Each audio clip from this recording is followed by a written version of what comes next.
ನಮಸ್ಕಾರ.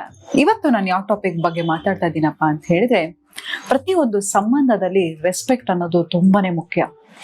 ಎಲ್ಲಿ ಅಗೌರವ ಇರುತ್ತೋ ಅಲ್ಲಿ ಖಂಡಿತವಾಗ್ಲೂ ಪ್ರೀತಿ ಇರಲ್ಲ.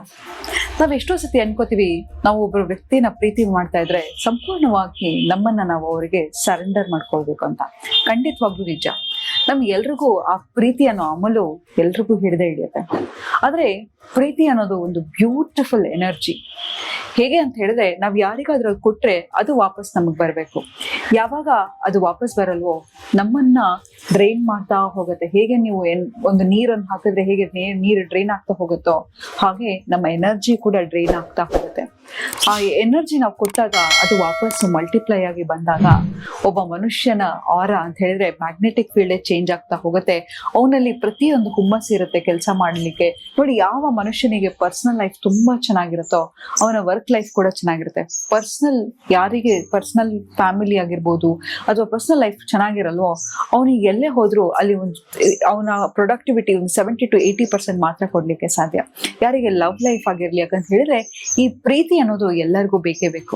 ಒಂದು ಪ್ರಾಣಿ ಕೂಡ ಅಷ್ಟೇ, ನಮ್ಮ ಹತ್ರ ಬರ್ತಾ ಇರತ್ತೆ. ನಾವ್ ಯಾವಾಗ ಅದಕ್ಕೆ ಪ್ರೀತಿ ಕೊಡ್ತೀವೋ ಅದು ಇನ್ನೂ ಹೆಚ್ಚಾಗಿ ನಮ್ಮ ಹತ್ರ ಬರ್ಲಿಕ್ಕೆ ಶುರು ಆಗುತ್ತೆ. ಆದ್ರೆ ಯಾವಾಗ ನಾವು ದ್ವೇಷ, ಅಸೂಯೆ, ಕೋಪದಿಂದ ನಮ್ಮ ಮನಸ್ಸಲ್ಲಿ ಇರುತ್ತೋ ನಾವು ಯಾರನ್ನು ಕೂಡ ಅಟ್ರಾಕ್ಟ್ ಮಾಡ್ಲಿಕ್ಕೆ ಸಾಧ್ಯ ಇಲ್ಲ.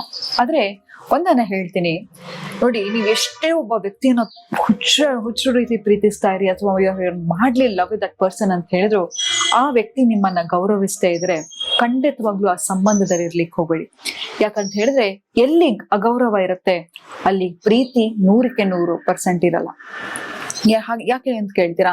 ನಿಮ್ಮ ಬಗ್ಗೆ ನಿಮ್ಮ ಮುಂದೆ ಚೆನ್ನಾಗಿ ಮಾತಾಡೋದು, ಹಿಂದೆ ಹೋಗಿ ನಿಮ್ಮ ಬಗ್ಗೆ ಕೆಟ್ಟದಾಗಿ ಮಾತಾಡೋದಾಗಿರ್ಬೋದು, ಅಥವಾ ನಿಮ್ಮ ಕೊಡ್ತಕ್ಕಂತಹ ಸಮಯಕ್ಕೆ ಗೌರವ ಕೊಡದೇ ಇರೋದು, ಅವರಿಗೆ ನಿಮ್ಮ ಅವಶ್ಯಕತೆ ಇದ್ದಾಗ ಮಾತ್ರ ನಿಮ್ಮ ಹತ್ರ ಬರೋದು, ಅಥವಾ ಆ ಸಂಬಂಧಕ್ಕೆ ಒಂದು ಅರ್ಥನೇ ಇರಲ್ಲ ಅಂತ ಹೇಳಿದಾಗ ಒಂದು ಫೇವರ್ ಮಾಡ್ಕೊಳ್ಳಿ. ಏನಂತ ಹೇಳಿದ್ರೆ, ಸುಮ್ಮನೆ ಆ ಸಂಬಂಧದಿಂದ ದೂರ ಹೋಗ್ಬೇಡಿ.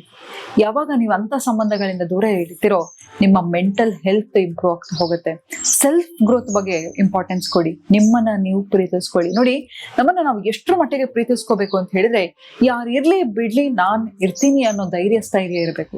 ಯಾರಿಗೂ ಲೈಫಲ್ಲಿ ಆ ಆಕ್ಸೆಸ್ ಕೊಡ್ಬೇಡಿ. ನೀನ್ ಇಲ್ಲದೆ ಇದ್ರೆ ನಾನು ಸತ್ತೇ ಹೋಗ್ತೀನಿ ಅಂತ ಅಂದಾಗ ನಿಮ್ಮನ್ನ ಆ ವ್ಯಕ್ತಿ ಮ್ಯಾನಿಪುಲೇಟ್ ಮಾಡ್ಲಿಕ್ಕೆ ಶುರು ಮಾಡ್ತಾರೆ. ಹಾಗಾಗಿ ಆ ಧೈರ್ಯವನ್ನ ತಗೊಳ್ಳಿ, ಆ ಗೌರವವನ್ನ ಪಡ್ಕೊಳ್ಳಿ. ಯಾರು ನಿಮ್ಮ ಲೈಫಲ್ಲಿ ಇಂಪಾರ್ಟೆಂಟ್ ಅಲ್ಲ. ನೋಡಿ, ಆ ವ್ಯಕ್ತಿ ಬರಕ್ಕಿಂತ ಮುಂಚೆನೂ ನೀವು ಖುಷಿಯಾಗಿದ್ರಿ. ಆ ವ್ಯಕ್ತಿ ಬಂದ ಮೇಲೆ ನಿಮ್ಮ ಲೈಫಲ್ಲಿ ಅವ್ರು ಖುಷಿ ತರಬೇಕು ಹೊರತು ದುಃಖ ತರೋದು, ನೋವು ತರೋದು ಇದನ್ನ ಮಾಡ್ತಾ ಹೋದ್ರೆ ಯಾರನ್ನು ನಿಮ್ಮನ್ನ ಉಪಯೋಗಿಸ್ಕೊಳ್ಳಿಕ್ಕೆ ಬಿಡಬೇಡಿ.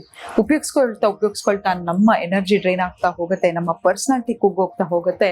ಕಾನ್ಸ್ಟೆಂಟ್ ಆಗಿ ಯಾರಾದ್ರೂ ನಿಮ್ಮ ಹತ್ರ ಬರೀ ತಗೋತಾ ಇದ್ರೆ, ಕೊಡದೇ ಇದ್ರೆ, ಆಗ ಕೂಡ ನಿಮ್ಮ ಪರ್ಸನಾಲಿಟಿ ಕುಗ್ಗೋಗ್ಬಿಡುತ್ತೆ. ಮತ್ತೆ ನೀವು ನಿಮ್ಮ ಲೈಫಲ್ಲಿ ಬ್ಲಾಕೇಜಸ್ ಅನ್ನ ಕ್ರಿಯೇಟ್ ಮಾಡ್ತಾ ಇರ್ತೀರ. ನಾವು ಮುಂದೆ ಹೋಗ್ಬೇಕು ಅಂತ ಹೇಳಿದ್ರೆ ಹಿಂದೆ ಇರ್ತಕ್ಕಂತಹ ತೂಕವನ್ನ ಚೆಲ್ಲಿ ಮುಂದೆ ಧೈರ್ಯವಾಗಿ ಹೋಗ್ಬೇಕಾಗತ್ತೆ. ಹಾಗಾಗಿ ಅದೆಲ್ಲವನ್ನು ಬಿಟ್ಟು ಮುಂದೆ ಧೈರ್ಯ ತಗೊಳ್ಳಿ. ಎಂಥದೇ ಆಗಿರ್ಲಿ, ನಮ್ಮ ಸೆಲ್ಫ್ ರೆಸ್ಪೆಕ್ಟ್ ಅನ್ನೋದು ತುಂಬಾನೇ ಮುಖ್ಯ. ಸೆಲ್ಫ್ ಗ್ರೋತ್ ಅನ್ನೋದು ತುಂಬಾನೇ ಮುಖ್ಯ. ನಿಮ್ಮ ಪರ್ಸನಾಲಿಟಿಯನ್ನ ಚೇಂಜ್ ಮಾಡ್ಕೊಳ್ಳಿ. ನಿಮ್ಮ ಪರ್ಸನಾಲಿಟಿ ಬಗ್ಗೆ ವರ್ಕ್ಔಟ್ ಮಾಡ್ತಾ ಹೋಗಿ. ನೀವು ಹೇಗೆ ಖುಷಿಯಾಗಿರ್ಬೇಕು ಅನ್ನೋದನ್ನ ನೋಡ್ತಾ ಹೋಗಿ ಹೊರತು ಆ ವ್ಯಕ್ತಿಯಿಂದ ನಾನು ಹ್ಯಾಪಿನೆಸ್ ಅನ್ನ ಎಕ್ಸ್ಟ್ರಾಕ್ಟ್ ಮಾಡ್ತೀನಿ, ಅವ್ರಿಲ್ಲ ಅಂದ್ರೆ ನನಗಿಲ್ಲ, ಅವರೇ ನನ್ನ ಜೀವನ, ಅವರೇ ನನ್ನ ಸರ್ವಸ್ವ ಅನ್ನೋದು ಮೂರ್ಖತನ. ಮದುವೆಯಾಗಿ ಎಷ್ಟೇ ವರ್ಷ ಆಗಿರ್ಲಿ, ಏನೇ ಆಗಿರ್ಲಿ, ಅಥವಾ ನೀವು ಒಂದು ಸಂಬಂಧದಲ್ಲಿ ಎಷ್ಟೇ ವರ್ಷ ಇರ್ಲಿ, ನಿಮ್ಗೆ ಎಲ್ಲಿ ರೆಸ್ಪೆಕ್ಟ್ ಇರಲ್ವೋ ಖಂಡಿತವಾಗ್ಲೂ ಆ ಸಂಬಂಧದಲ್ಲಿ ಇರ್ಲಿಕ್ಕೆ ಹೋಗ್ಬೇಡಿ. ಯಾಕಂತ ಹೇಳಿದ್ರೆ ಬರೀ ಗೌರವ ಅಂತ ಹೇಳಿದ್ರೆ ಹೋಗಿ ಬನ್ನಿ ಅಂತ ಮಾತಾಡೋದಲ್ಲ.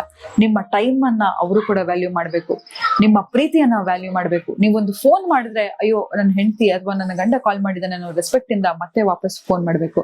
ಅಥವಾ ಮೆಸೇಜ್ ಅನ್ನ ನೋಡಿದ್ರು ಕೂಡ, ಅಯ್ಯೋ ಏನು ಮಾಡಿದ್ದಾರೆ, ನನಗ್ ಪ್ರೀತಿ ಕೊಡ್ತಿದ್ದಾರೆ ಅಂತ ಹೇಳಿ ವಾಪಸ್ ಮಾಡ್ಬೇಕು. ಅದು ಬಿಟ್ಟು ನಿಮ್ಮ ಮೆಸೇಜ್ ಅನ್ನ ಇಗ್ನೋರ್ ಮಾಡೋದಾಗ್ಲಿ, ನಿಮ್ಮ ಬಗ್ಗೆ ಬೇರೆ ಯಾವ್ದ್ರ ಹತ್ರ ಕೆಟ್ಟದಾಗಿ ಮಾತಾಡೋದಾಗ್ಲಿ, ಇದೆಲ್ಲವನ್ನು ಮಾಡ್ತಾ ಇದ್ರೆ ಖಂಡಿತವಾಗ್ಲೂ ಅಲ್ಲಿ ಪ್ರೀತಿ ಇಲ್ಲ.